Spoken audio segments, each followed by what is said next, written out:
रविवारी आपल्या अहमदपूर शहरामध्ये बौद्ध धम्म परिषदेचं आयोजन केलेलं आहे। 2006 मध्ये अहमदपूरला बौद्ध धम्म परिषद झाली होती।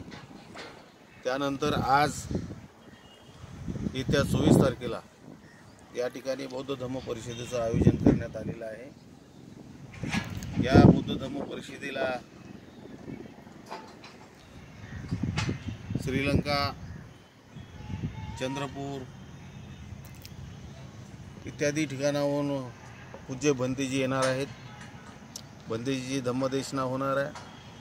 त्यानंतर गायनाचा कार्यक्रम या ठिकाणी आयोजित केलेला आहे। या धम्म परिषदेमध्ये विविध ठराव पारित करण्यात येणार असून ही धम्म परिषद ठेवण्याचा उद्देश एवढाच आहे की आपला बौद्ध समाज एकसंघ राहावा, एकत्र राहावा, या दृष्टिकोनातून ही धम्म परिषद ठेवण्यात आलेली आहे। हा धम्म परिषद ठेवण्याचा उद्देश कुठला राजकीय नसून एक आपल्या धम्माची चळवळ गतिमान करण्यासाठी ही धम्म परिषद आयोजित केली आहे।